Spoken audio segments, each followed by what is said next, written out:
everyone. Welcome back to my channel, Escape to Storyland. Today I'm going to be reading a thriller story called Wish You Were Here by Frank Jones. Before I start, do subscribe to my channel, do hit the like button and the bell icon for further notification. So let's go.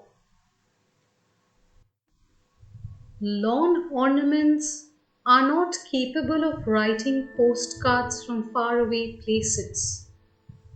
Or are they? They were walking towards the car when Dorothy noticed him.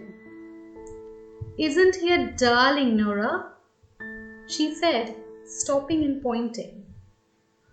On the way home from Nora's cottage, they had made their usual stop at the donut shop, and coming out, Dorothy's eyes had been caught by an object in the garden center next door. "Kinda cute," her friend agreed, "if you like that sort of thing."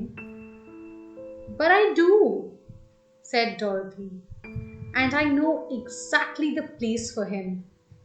You know that spot alongside the irises? In the rockery sort of an arbor?" Nora nodded. "Well, can't you just see him perched there? Come on, Nora. Let's see how much they want." The sign said Van Houten, and it wasn't hard to place the ruddy-faced man taking off his leather gloves as a Dutchman. "Can I help you, ladies?" "I was interested in that garden gnome," said Dorothy. "How much are you asking?" "Ah, he's a cute little rascal, isn't he?" said the nursery man. "Well, he's marked at $25. He seemed to be thinking. "Look, I'll tell you what happened. I sold him once already. But the people brought him back for credit. Didn't suit their garden, I guess. I'll let you have him for $20. "Do you really want it?" Nora asked in an undertone. "Don't you think it's a bit, corny?" Dorothy walked around the gnome, admiring the red and white toadstool on which he sat and the mischievous expression on his face. "Yes," she said at last. "Yes, I really want him. Nora, you don't mind, do you, if we put him in the truck?" "Will you put him in the back of the car for us?" she asked the nursery man. When they got to Dorothy's place, Nora went to give her a hand lifting the garden gnome. "Wait, I'll get the wheelbarrow. He's heavier than I thought."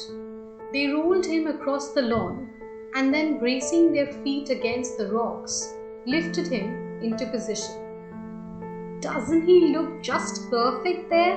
Dorothy bubbled, as if the spot had just been waiting for him. "Not bad," said Nora. "Ted, when he was alive, never liked ornamental things in the garden. But now there is only myself to please, no?" she said, putting her hand on Nora's arm. "I'll put the wheelbarrow away later. Come inside, and I'll put the kettle on for tea."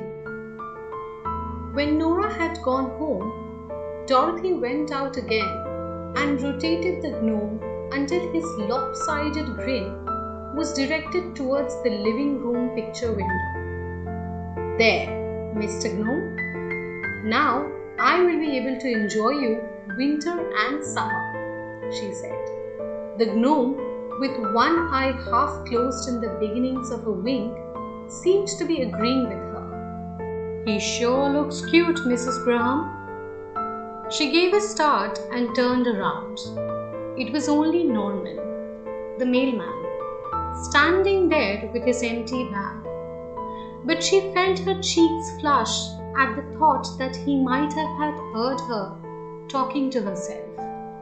just puts a nice finishing touch to the garden," he said, flicking back the lick of hair that always got behind his glasses. Norman was only in his mid-20s, but he took an almost fatherly interest in the older people on his route. If he didn't see one of his customers for a couple of days, he would make it a point of knocking to make sure everything was all right. "That's just what I thought," said Dorothy gratefully. "The spot seems made for him." She had her housecoat on and was having breakfast in the kitchen next morning when the doorbell rang. Through the window, she could see the side door, and it was Norman. She wondered who would be sending her a registered letter this time of the year. "Morning, Mrs. Graham," he said. "Thought I better tell you some kids have been up to mischief again. Look what they did to your dwarf." "Gnome, Norman," she said, stepping out onto the porch. The garden gnome had been tipped from his perch and was lying face down among the sweet willow. "I'll put it up again for you," he said, resting his bag on the steps. "Maybe it was those Allen boys." He and Dorothy had talked before about the random incidents of petty vandalism that seemed to plague the neighborhood in cycles. For sale signs would be pulled up in the night and stuck in front of other houses. Lawn chairs would be tipped over and flower beds trampled. Dorothy realized it wasn't fair to blame the Allen boys. But sometimes when they went down the street shouting obscenities with their friends and hitting every road sign they passed, it was hard to believe that they were not behind the mischief. "Well, thank you, Norman. It was very kind of you," she said as he picked up his bag after writing the gnome. After breakfast, she took a damp cloth out to the garden and wiped away the earth staining on the gnome's face. "There you are, old fellow," she said. "Feel better now?" He smiled his slightly conspiratorial smile. For a couple of days, nothing more happened. Then one morning, when she went to the window, she was surprised to see that he had been pushed over again. "This is too much," she said. "Too much. I'm going to put a stop to it right now." She put on her shoes and, not even bothering to lift up the garden gnome, strode up the street to the slightly run-down bungalow where the Allens lived. Old yellow newspapers clung to the fence, and a tired-looking dog rolled off the step and sniffed Dorothy's leg half-heartedly. "Look, Mrs. Allen," she said when the pasty, somewhat overweight woman she knew opened the door. "I don't want to make any trouble, but I'm afraid those boys of yours have been causing damage in my garden." "My boys?" She grabbed the elastic of her underwear and yanked it up under her stained yellow dress. "Yes," Dorothy went on. "Someone keeps pushing over my garden ornaments, and I'm sure they know something about it." "My boys, eh? Well, let me tell you something, you snoopy old bat. My Tom's gone out to Calgary to visit his uncle, and Fred's working up north with the forestry. So don't be so bloody quick to blame people what ain't done nothing." And she slammed the door. Dorothy stood for a moment at a loss. Her face was hot with embarrassment, as she turned and walked down the path, not daring to turn around in case Mrs. Allen was watching her from the window.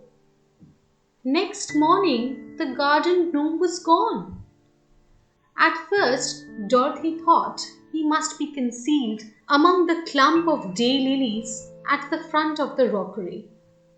But when she went out to the garden, there was no sign of him. This time, her anger was mixed with other feelings. She was a little bit afraid, she realized. She looked up and down the empty street, but no curtain moved. Most of the people were at work. She went inside, found the number she kept handy by the phone, and called the police. "We will get someone around as soon as we can," said the police operator when she explained there had been a robbery. He didn't seem to be giving it a very high priority. She made herself a cup of coffee and noticed that her hand was shaking as she poured it. She drew the living room's curtains halfway to when a car pulled up outside. She was relieved to see it was Nora. And then she remembered that her friend was leaving that afternoon to visit her sister in Charlottetown and had said she would drop by to say goodbye. "What a dirty trick!" Nora said when Dorothy told her what had happened. And they went to look at the empty spot where the gnome had stood. A few moments later, a young policeman arrived. But he seemed to lose interest when Dorothy explained that it was a garden ornament that had been stolen. "Okay, ma'am," he said, taking out his notebook with a resigned air. "Let's get the particulars." As he was going out of the door afterwards, he stopped. "Frankly, ma'am, I would not get my hopes up about seeing your garden gnome again. There has been a lot of vandalism going on, and it's probably kids who have chucked it somewhere now." "Nora," said Dorothy after closing the door, "would you help me?" "That's exactly what I was thinking before you arrived. That maybe some kids threw the gnome down the river. I know I won't be able to sleep tonight for wondering. But down there's not a place I would dare to go on my own." "Well," said her friend, looking at her watch, "if we are not too long, because I have to do some things before I catch my plane." The two women went cautiously down the steep stairs where over-optimistic Parks Department had signposted "Natural Trail." "Goose Trail is more like it," Dorothy thought to herself as they picked their way past the beer bottles discarded by teenagers and the empty wine bottles left by the wasted men in bulging raincoats, whom she had seen emerging from the ravine. "It's just that I feel better knowing," said Dorothy as they reached the flyover. "Even if he's smashed into pieces by now." Pigeons rattled up noisily as they approached, and as they probed the underground, a man lying on a pile of newspaper startled them by suddenly snorting in his sleep. "Just don't let this affair get to you," Nora said as they had climbed panting back up the steps. "Look, I'll tell you what we'll do. Next time you come to the cottage after I get back, we will go into the garden center and see if they have got another one." Back home, Dorothy put on a cheerful front as Nora started her car. "Have a safe trip, dear," she said. "Don't make too much of a pig of yourself at those lobster suppers." Walking up the path, she couldn't help looking sadly at the vacant spot in the rockery. It became a routine every morning for her. First thing, she would pull back the living room curtains, half expecting to see him back there. Darn it, she missed him, just as if he had been a person. She would shrug it off and after breakfast get out her gardening gloves and tools and busy herself with the weeding. The first postcard arrived the following Wednesday. Finding it in the box, she assumed it was from Nora. But instead of a picture of Prince Edward Island, it had a photograph of the Rockies. It was postmarked Calgary, and the message in a neat, round, almost childish hand said, "Dear Dorothy, having a great time. Saw a rodeo yesterday. Wild. Love, Mr. Gnome." She sat down on the chair in the hallway, her heart racing. A trick! It had to be a trick. But who would go to such lengths to scare her? 2 days later, there was another postcard in the box, and this time it was from Vancouver. She didn't even bother looking at the picture. "Dearest Dorothy," said the message, "what a wonderful city. You really should see it. Just spectacular. See you soon, Mr. Gnome." The handwriting was the same. Angrily, she tore it into pieces until her fingers hurt trying to reduce it to smaller and smaller scraps. She took them into the living room, put them in the fireplace, and lighting a match, watched the blue flame dance until the little heap was reduced to ashes. She didn't tell Norman about it, but each morning she watched for him to come, sometimes giving him a cheerful greeting, then anxiously going through the mail. To her relief, no more cards arrived, except one from Nora. A week went by, and she was beginning to forget the whole thing, when one morning a card with a foreign stamp turned up in the mailbox. Without even reading the caption, she recognized the picture as that of flying full wings of Sydney Opera House. "Dear Dorothy," she read, "here I am in Sydney. Never thought I would make it this far. Australians super friendly. Love, Mr. Gnome." She walked unsteadily into the dining room, got out the bottle of brandy, and poured herself some in a wine glass. Australian brandy, she noticed with a tiny shudder. Now she knew for certain there would be more cards. The next one arrived a couple of days later. "Norman," she called as he walked across the lawn towards the next door. "Would you mind coming here a minute?" "What's the matter, Mrs. Graham?" he said, flicking back his hair. "You look pretty shaken. Bad news?" "Well, it's not that, but would you mind reading this card for me?" He gave her a funny look. "Sure, Mrs. Graham, if you want me to." "Dear Dorothy," he read in a monotone, "please don't worry, but I'm laid up with some sort of bug. I will keep you posted. Love, Mr. Gnome." Norman shook his head. "That's what it says, Mrs. Graham. Funny sort of a message." "Why is it signed like that?" She asked him if he wouldn't mind coming inside and sitting at the kitchen table.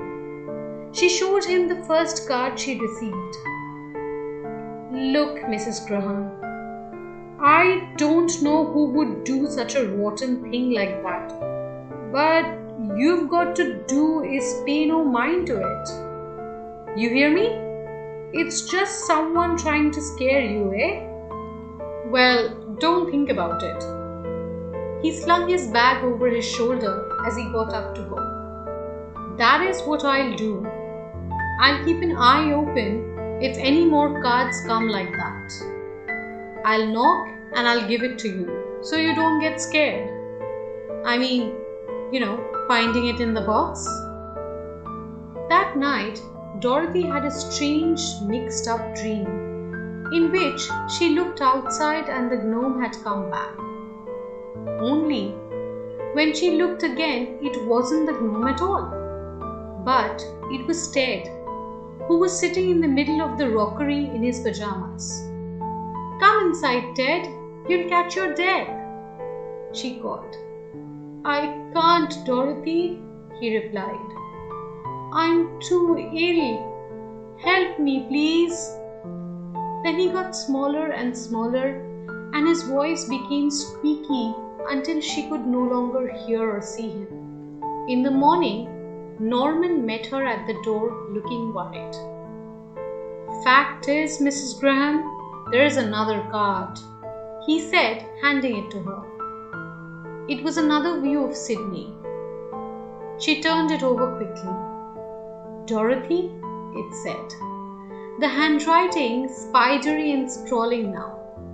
"So ill. Miss you." "This is a real bad joke," she said, leaning her head against the doorpost. "Norman, I think I'm going to call the police about it." It was an older officer who came this time. She told him her story and showed him the postcards except the one she had burned. "I can see how you would be upset, ma'am," he said in a kindly voice. "It is a very unpleasant thing to happen.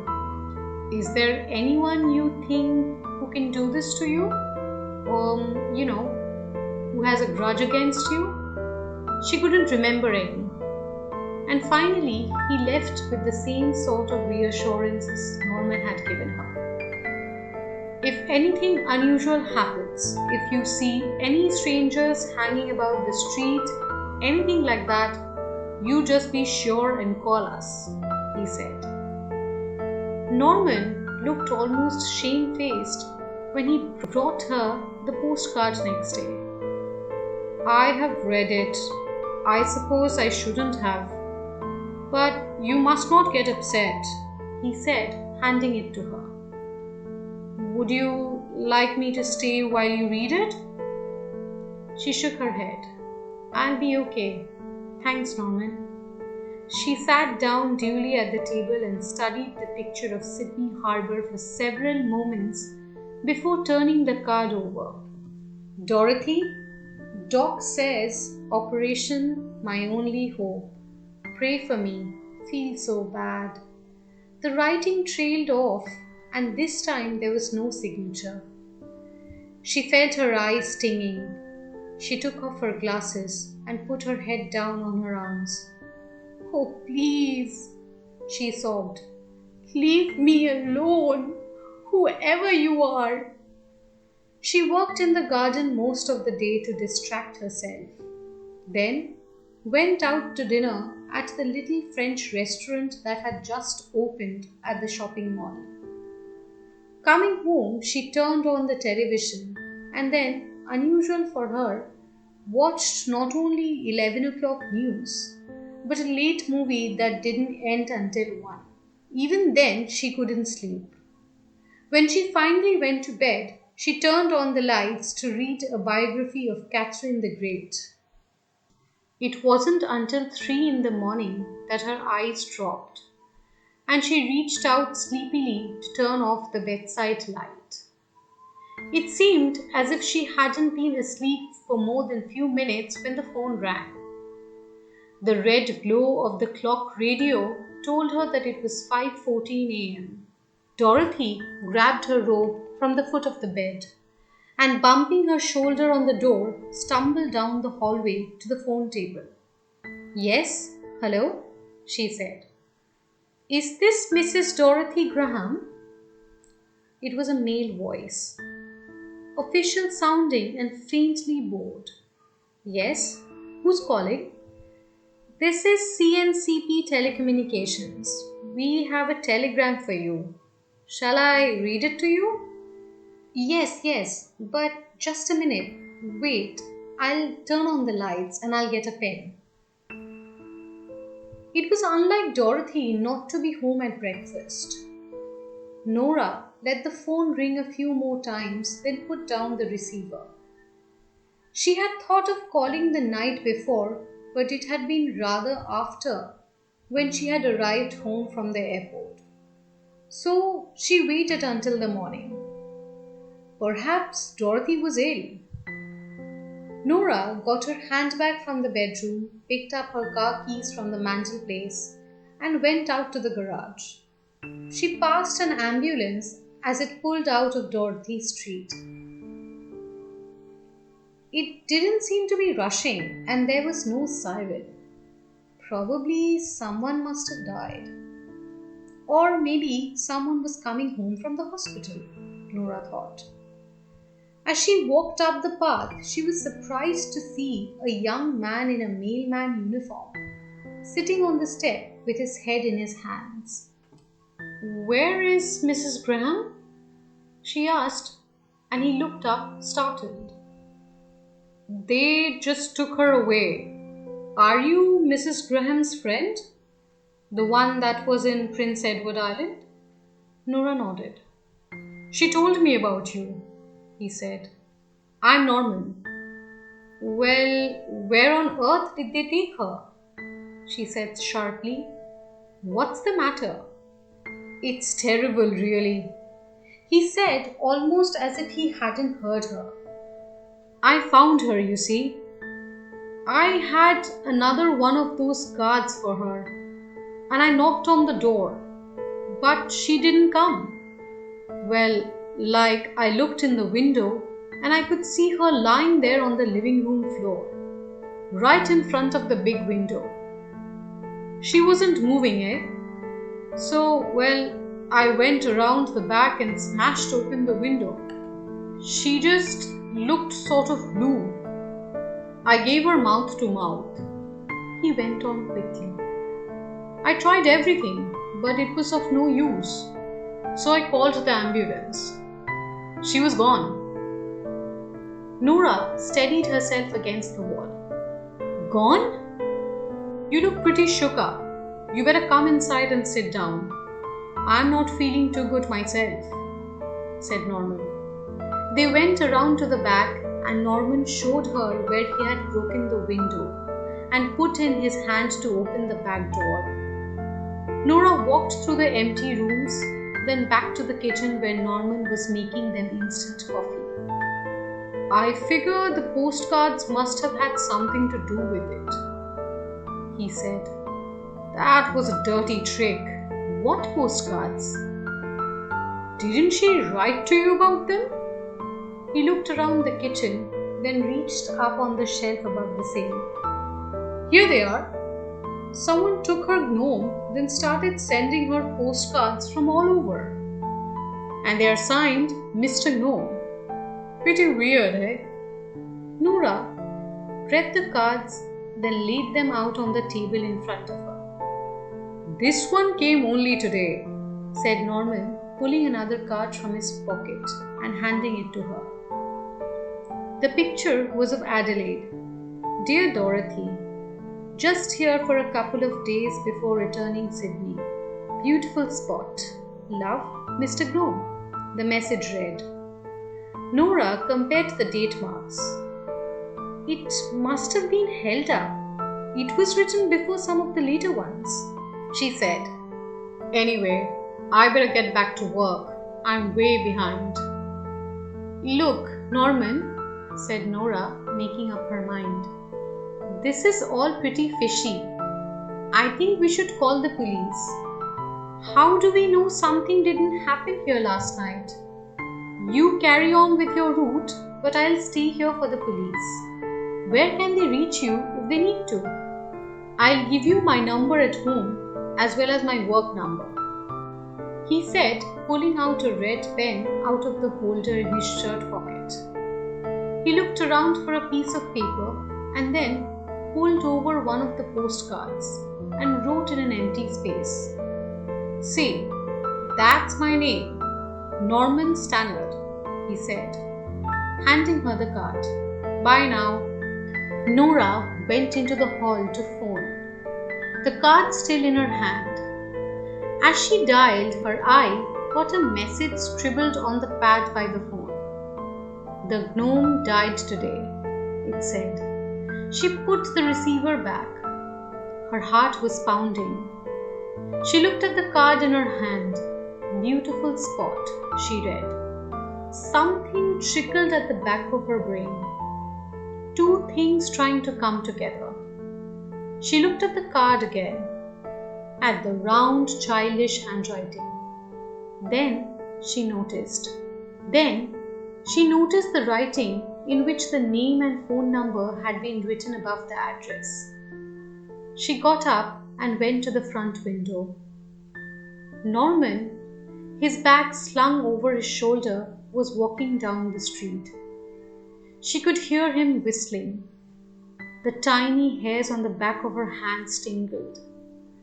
She knew someone was watching her. She didn't know how it was that she hadn't noticed before. The gnome was back in the old place. His smile had the same insolence she had noticed when she had first seen him at the nursery. That was the end of our story, a thriller, Wish You Were Here by Frank Jones. I hope you all really enjoyed it. I will be back again with another exciting short story. Till then, please do not forget to subscribe to my channel and hit the like button along with the bell icon for further notification. Thank you so much for listening to the story till the end.